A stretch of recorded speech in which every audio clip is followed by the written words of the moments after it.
અનેક પાર્ટીઓએ દેશનું રાજ્યનું શાસન કર્યું છે.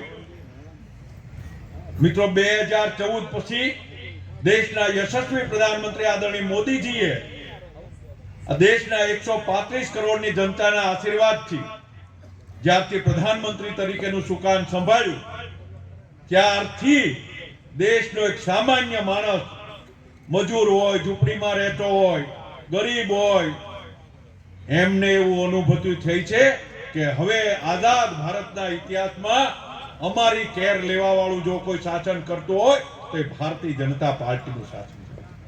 આજે પંચાયતથી લઈને પાર્લામેન્ટ સુધી જ્યારે આપણી સરકાર ચાલી રહી છે ત્યારે રાજ્યમાં પણ આદરણીય મુખ્યમંત્રી ભૂપેન્દ્રભાઈ પટેલના નેતૃત્વમાં જે કામ થઈ રહ્યું છે એની એક બે કિશોરભાઈ પૂર્વ વક્તાઓએ ઘણી બધી વાત કરી છે, વિશેષ કહેવું નથી. વક્તાઓ પણ આગેવાનો બોલવાના છે. ત્યારે મિત્રો આપણે ક્યારેય કલ્પના કરી છે કે ભારતીય જનતા પાર્ટીનું શાસન નહોતું ત્યારે ખેડૂતોની, કાર્યકર્તાઓની, ગરીબોની શું સ્થિતિ હતી? મિત્રો 15-20 વર્ષ પાછા વયા જાય આપણે ખબર પડે લાઇટની સ્થિતિ ગામડામાં કેવી હતી. ગામમાં સાંજે ખેતરેથી દી આથમવાનો ટાઈમ થયો, ગાડું, બળદગાડું આવે અને ગામના કેળામાં ગામે ઘરે પહોંચતા ખાડાઓ હોય ને તો ખાડાઓમાં બળજા ગાડું ખેઈ નો કે હેઠે ઉતરીને બે જણાએ ગાડું ધક્કો મારવો પડે ત્યારે ગાડું નીકળતું. ભારતીય જનતા પાર્ટીની સરકાર આવી, નાણાં પંચના વસ્તીના ધોરણે આદરણીય પ્રધાનમંત્રી શ્રી અને આપણા બધા જ આગેવાનો દ્વારા વસ્તીના ધોરણે ગ્રામ પંચાયતને પણ ગ્રાન્ટ મળતી થઈ હોય તો ભારતીય જનતા પાર્ટીના શાસનમાંથી. નાની સુની વાત નથી. લાઇટની સ્થિતિ કેવી હતી? આજે આપણે જાય છે દિવસે મળે નહીં તો ઘણી બધી આપણા આગેવાનો, કાર્યકર્તાઓ ફરિયાદ કરતા હોય, કરવી પણ જોઈએ.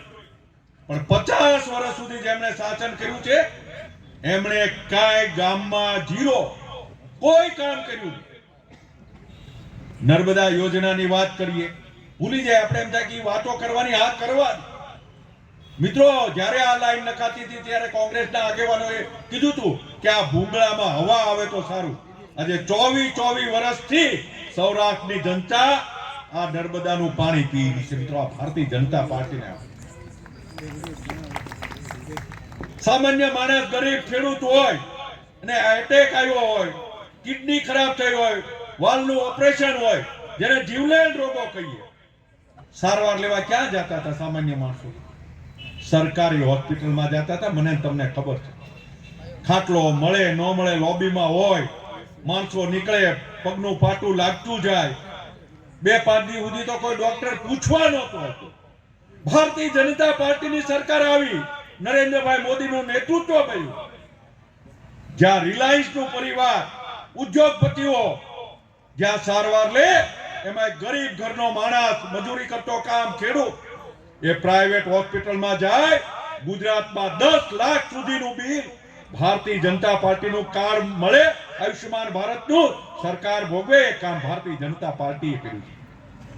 સ્વચ્છ ભારતના નામે ઘરે ઘરે શૌચાલયો બનાવ્યા, બેટી બચાવો બેટી પઢાવો, ગામડામાં અનેક યોજનાઓ ફેન્સિંગ થી લઈ અને જો કોઈ કામ કર્યું હોય તો ભારતીય જનતા પાર્ટીના સૌ આગેવાનો, કાર્યકર્તા. આગામી સમયમાં ધર્મ અને સંસ્કૃતિની જો કોઈ વાત ખુલ્લેઆમ કરી હોય તો ભારતીય જનતા પાર્ટીએ કરી છે. મિત્રો આપણા શ્રદ્ધાના કેન્દ્રો, મહાકાલ હોય, બદ્રી કેદાર હોય, અયોધ્યામાં ભગવાન રામનું મંદિર હોય, શબરીધામ હોય, સોમનાથ હોય, દ્વારકા હોય, અંબાજી હોય, પહેલા સ્થિતિ કેવી હતી ને આજે સ્થિતિ કેવી છે? આ બધું મૂલ્યાંકન એક કાર્યકર્તાઓ, આગેવાનો તરીકે કરવું જોઈએ. ઘણું બધું કર્યું છે, ઘણું કરવાનું બાકી પણ છે. મિત્રો ભારતીય જનતા પાર્ટી એટલે રાષ્ટ્રને સમર્પિત પાર્ટી. આપણે કહીએ છીએ પ્રથમ પાર્ટી, પહેલા દેશ, પછી પાર્ટી અને છેલ્લે હું.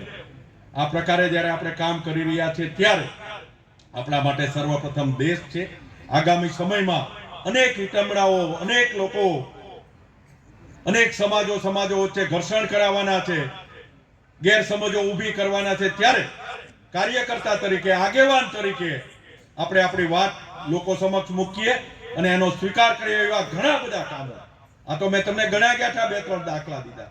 અનેક કામો આપણી પાર્ટીએ કર્યા છે, હજી ઘણા નિર્ણયો કરવાના છે મિત્રો. વિશેષ કંઈ નહીં કહેતા, અટલજીએ લોકસભાના ફ્લોર ઉપરથી એક જે વાત કરી હતી, વાત કરીને મારી વાત પૂરી કરું. भारतीय जनता पार्टी माटे ये देश हमारे लिए जमीन का टुकड़ा नहीं है, ये देश हमारे लिए जमीन का टुकड़ा नहीं है, जीता जागता राष्ट्र पुरुष है. ये वंदन की भूमि है, ये अभिनंदन की भूमि है, ये अर्पण की भूमि है, ये तर्पण की भूमि है. इसकी नदी नदी हमारे लिए गंगा है, इसका कंकर कंकर हमारे लिए शंकर है.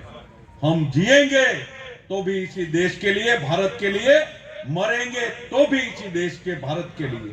और मरने के बाद बहती हुई गंगा जल में हमारी अस्थियों से कोई कान लगा के सुनेगा तो इसी में से भी एक ही आवाज आएगी, भारत माता की जय, भारत माता की जय. એટલે મિત્રો, આપણે ભારત માતા માટે, દેશ માટે કામ કરીએ. આપ સૌને નવા વર્ષની વિક્રમ સંવત 2081 નું નવું વર્ષ આપ સૌ માટે યશસ્વી, નિરોગી, પ્રગતિમય જાય એવી ખૂબ ખૂબ શુભકામનાઓ.